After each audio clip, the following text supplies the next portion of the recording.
लेकिन जो हमारा शोषण के खिलाफ संघर्ष का इतिहास है उसको नहीं दिखाने दिया जा रहा, ताकि हम चुपचाप बर्दाश्त करते रहें पलायन को, गरीबी को, बेकारी को, आसमान छूती महंगाई को, अव्यवस्था को, और इसके खिलाफ कोई आवाज नहीं बुलंद करे। बिहार हिंदुस्तान के सबसे युवा राज्यों में से एक है और बिहार के नौजवान में जो प्रतिभाएं हैं, जो अपार उम्मीद है, संभावनाएं हैं, पटना पहुंची है और वही अपना हक की बात करने के लिए हम आज मुख्यमंत्री जी से मिलने का प्रयास करेंगे। इस यात्रा के दौरान हम विभिन्न जिलों से जब गुजरे तो लगभग 1 लाख प्रभावित वर्ग के छात्रों और नौजवानों से मिले। हर जिले में प्रेस कॉन्फ्रेंस हुई और वो उस जिले। नमस्कार, मेरा नाम प्रेम है और आप देख रहे हैं फर्स्ट बिहार। झारखंड कांग्रेस के बड़े नेता बिहार पहुंचे। देखिए, नौकरी दो पलायन रोको यात्रा कर रहे हैं सचिन पायलट, कन्हैया कुमार और उनके साथ कई बड़े नेता हैं। देखिए, आज प्रेस कॉन्फ्रेंस रखा गया। किस तरीके से सचिन पायलट, कन्हैया कुमार अपनी बातों को रख रहे हैं, सबसे पहले हम आपको वो सुनवाते हैं। 2 लाइन आपसे कहना चाहता हूँ। पहला तो आज महात्मा ज्योतिबा फुले की जयंती है। आप सबके माध्यम से पूरे देश को बधाई। और जब हम उनको याद कर रहे हैं तो एक बात याद रखना पड़ेगा। कहते थे कि शिक्षा के बिना बुद्धि का नाश होता है और बुद्धि के बिना नैतिकता का, नैतिकता के बिना विकास का, विकास के बिना धन का, और धन के नाश से जो बहुजन है उनकी तबाही होगी। इसीलिए बहुजनों के लिए शिक्षा सबसे जरूरी है। और यह जो बात हम आपके सामने रेखांकित कर रहे हैं वो इसलिए कर रहे हैं, आज एक बहुत बड़ी कोशिश है कि इतिहास में शोषण के खिलाफ जो संघर्ष है उन संघर्षों को भुला दिया जाए, ताकि जो मौजूदा शोषण है उसको टिका करके रखा जाए और कोई भी लोग उसके खिलाफ अपनी आवाज़ को बुलंदी से बोल ना पाए। यह बात मैं इसलिए कह रहा हूँ कि आपको मालूम हो कि महात्मा ज्योतिबा फुले और माता सावित्रीबाई फुले की जीवनी पर एक फिल्म बनी जिसको सेंसर बोर्ड ने जो है वो प्रतिबंधित कर दिया। तमाम प्रोपेगेंडा फिल्में बनती हैं, अलग अलग फाइल, पता नहीं कौन कौन सा फाइल निकल रहा है, लेकिन जो हमारा शोषण के खिलाफ संघर्ष का इतिहास है उसको नहीं दिखाने दिया जा रहा, ताकि हम चुपचाप बर्दाश्त करते रहें पलायन को, गरीबी को, बेकारी को, आसमान छूती महंगाई को, अव्यवस्था को, और इसके खिलाफ कोई आवाज़ नहीं बुलंद करे। तो यह जो पलायन रोको नौकरी दो यात्रा है, यह यात्रा इतिहास के हमारे शोषण के खिलाफ संघर्षों को जोड़ना और मौजूदा समय में जो शोषित, वंचित, पीड़ित लोग हैं, किसी भी जाति के गरीब लोग, दलित, पिछड़े, अति पिछड़े, महिलाएं, आदिवासी, किसान, मजदूर, बिहार के आम आवाम की सवाल को हम उठा सकें। और यह यात्रा विभिन्न जिलों से होते हुए आज पटना पहुंची है और वही अपना हक की बात करने के लिए हम आज मुख्यमंत्री जी से मिलने का प्रयास करेंगे। इस यात्रा के दौरान हम विभिन्न जिलों से जब गुजरे तो लगभग 1 लाख प्रभावित वर्ग के छात्रों और नौजवानों से मिले। हर जिले में प्रेस कॉन्फ्रेंस हुई और वो उस जिले का जो स्थानीय मुद्दा था उसको हम लोगों ने उठाया है। आज हम उम्मीद करते हैं कि बिहार के मुखिया जो बिहार की आवाज़ है, जो बिहार की मांग है, उसको सुनेंगे और उसका समाधान निकाल करके बिहार प्रगति के रास्ते पर, समानता और बराबरी के रास्ते पर, न्याय के रास्ते पर आगे बढ़ेगा। बहुत बहुत शुक्रिया। बहुत बहुत धन्यवाद। आज मंच पर बैठे हमारे देश में आज बिहार के लोग जाकर मजदूरी का काम करते हैं, लेबर का काम करते हैं, छोटे मोटे रोजगार ढूंढते हैं। ये परिस्थिति क्यों पैदा हुई? ये 1-2 दिन में नहीं बनी है। सालों साल तक बिहार के साथ जो भेदभाव हुआ, बिहार के शासकों ने यहाँ जो नौजवानों की अनदेखी करी, 2 पीढ़ियां निकल गई और आज ये हालात बन गए हैं कि पूरे बिहार के नौजवान अपना भविष्य अंधकार में देखते हैं और ये बहुत दुख की बात है। बिहार हिंदुस्तान के सबसे युवा राज्यों में से एक है और बिहार के नौजवान में जो प्रतिभाएं हैं, जो अपार उम्मीद है, संभावनाएं हैं, उसको तलाशने की बजाय, उनको ढूंढने की बजाय, उनको संवारने की बजाय उनसे मुंह मोड़ा जाता है। जो लोग सत्ता में बैठे पटना में आज, माननीय मुख्यमंत्री जी कितने सालों से मुख्यमंत्री हैं और 2024 के लोकसभा चुनाव के समय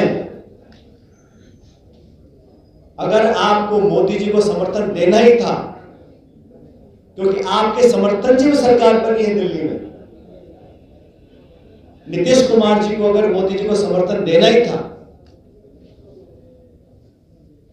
तो बिहार के नौजवानों के लिए 10-20 लाख नौकरी मांग लेते, हमें बुरा नहीं लगता। अगर समर्थन की कीमत बिहार के नौजवान का भविष्य होता तो हम भी कहते आप जाइए, कोई बात नहीं। जो भाजपा 400 पार का नारा देकर लोगों को भ्रमित कर रही थी चुनाव प्रचार में, संविधान की मूल भावना से खिलवाड़ करने की घोषणा करती थी मंच पे खड़े होकर, जनता ने सबक सिखाया और 240 पे लाकर टेक दिया। उसके बाद नीतीश कुमार जी के समर्थन से सरकार का निर्माण हुआ। सरकार बनने के बाद शासन व्यवस्था में दिल्ली और पटना की सरकार ने नौजवानों को कितनी जगह दी है।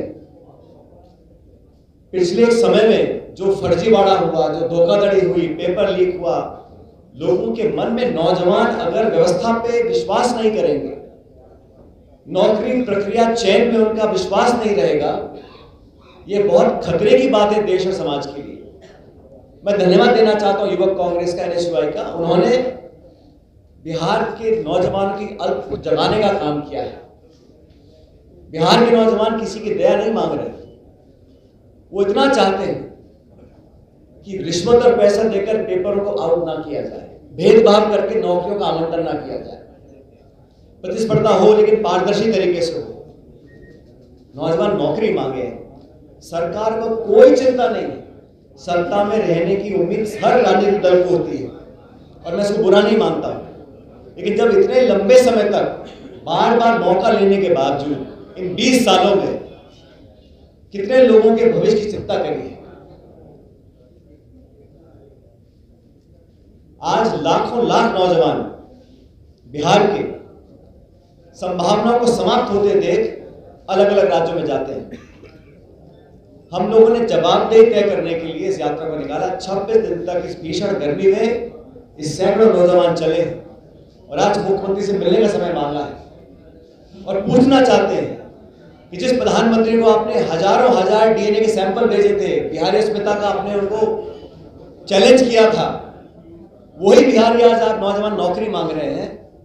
क्या आप दिल्ली जाके उनसे कहेंगे कि बिहार के नौजवानों को 20 लाख नौकरी दीजिए? जो PSU थे बंद कर दिए, सरकारी नौकरियों में लगातार गिरावट आ रही है, उद्योग और निवेश हो नहीं रहा, नए रोजगार आएंगे कहां से? अर्थव्यवस्था को दुरुस्त करने के लिए एक संकल्प चाहिए, एक दृढ़ संकल्प चाहिए, एक निश्चित दिशा चाहिए और रोजगार उत्पन्न करना मैं समझता हूं हर सरकार की प्राथमिकता होनी चाहिए। कि बिहार के लोग बहुत समझदार हैं, बहुत लंबे समय से वो राजनीति, जाति, बिरादरी, धर्म के नारे पर अपना वोट देते आए होंगे, लेकिन आज बिहार के लोग समझ गए हैं कि कौन वोट लेने के बाद वादा खिलाफी करता है। इस यात्रा से हमने राहुल गांधी जी से प्रेरणा ली। राहुल गांधी जी, खड़गे जी, हमारी पूरी पार्टी, अभी 2 दिन पहले हम लोगों ने अधिवेशन किया है अहमदाबाद के अंदर और वहां पर स्पष्ट रूप से हम लोगों ने अपने प्रस्ताव में भी अनुमोदन किया है और नौजवानों के भविष्य की चिंता कांग्रेस पार्टी के लिए एक बहुत बड़ा मुद्दा है। इसको बार बार हम लोग रेखांकित करते हैं अपनी पार्टी के अंदर और देश भर में, क्योंकि युवा का जब समय निकल जाता है, कोई बच्चा बच्ची ओवर एज हो जाते हैं, तो फिर उसको कोई भरपाई नहीं कर सकता है। और युवाओं को अगर भविष्य में रोजगार नहीं मिलेगा, नौकरियां नहीं मिलेंगी और मैंने जैसे पहले कहा, भविष्य की संभावनाओं में नौजवानों का विश्वास अगर खत्म हो गया, व्यवस्था में, प्रणाली में, प्रक्रिया में अगर विश्वास और अपना कायम नहीं कर पाएंगे तो आगे कैसे बढ़ेंगे? तो बिहार के लोगों से मैं अपील करना चाहता हूं कि ऐसे लोग, ऐसे दल, ऐसे विचारधारा को अपना आशीर्वाद दें जो नौजवानों के लिए कुछ करना चाहते, कर दिखा सकते हैं। आपके पास मौका ना हो, आप विवश हो, आप लाचार, मैं समझ सकता हूं, पूरी ताकत आपके पास, सरकार आपके पास, सरकार आपके दम पर चल रही है, केंद्र की सरकार, और फिर भी हम नौजवानों की देखरेख नहीं कर सकते, ये बड़े दुख की बात है। मैं तमाम नौजवानों को जो अनेकों जिलों से निकलकर आज पटना आए हैं, उन यात्रियों को धन्यवाद करना चाहता हूं कि आप एक एक जो यात्री है वो हजारों लाखों नौजवान बिहार के उनके अरमानों को लेकर चला है। और हम कांग्रेस पार्टी के लोग आज आप सबके माध्यम से आश्वासित करना चाहते हैं जनता को, प्रदेश के लोगों को, मतदाताओं को, कि हम नौजवानों को, हर जाति बिरादरी का कोई व्यक्ति हो, किसी बिरादरी धर्म समाज का हो, नौजवान की भविष्य को बेहतर करने के लिए हमारी पार्टी संकल्पित है। राहुल गांधी जी, प्रियंका जी, खड़गे जी, हम सब लोग कांग्रेस का दल, जितने नेता आपके सामने बैठे हैं, हमारी पहली और सबसे महत्वपूर्ण प्राथमिकता नौजवान का रोजगार होगा। लेकिन हम लोग पीछे नहीं हटेंगे। इन मांगों को लेकर सरकार पर दबाव बनाएंगे, चाहे केंद्र की सरकार हो, चाहे राज्य की सरकार हो। लेकिन जिन जिन साथियों ने यात्रा में अपना योगदान दिया, मैं उनका धन्यवाद करना चाहता हूँ। और हम सब लोग आज, शुक्रिया जी, हम सब। तो अभी आपने कन्हैया कुमार और सचिन पायलट को सुना। तमाम मुद्दे को लेकर क्या कुछ करे थे, वो तमाम बयान हमने आपको सुनवाया है। फिलहाल के लिए इतना ही। आप बने रहे फर्स्ट बिहार झारखंड के साथ। धन्यवाद। पनोरमा ग्रुप, जो सोचता है वो करता है। आपके अपने सपनों का आशियाना। ये लो, मुंह मीठा करो। आज मैंने अपना जॉब छोड़ दिया। अब हम पूर्णिया वापस जाएंगे।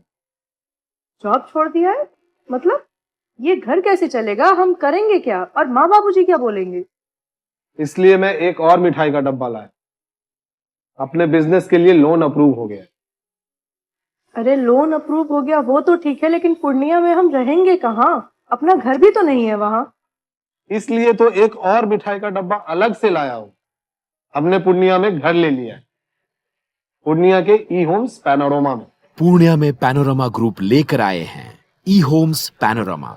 बड़ा घर, आलीशान जिंदगी और अत्याधुनिक सुविधाओं के संग। अरे अरे, अब क्यों मुंह मीठा करवा रही हो? क्योंकि हम घर वापसी जो कर रहे हैं। घर वापसी की खुशी पूर्णिया में ई होम्स पैनोरमा के संग। E homes panorama, luxurious lifestyle redefined.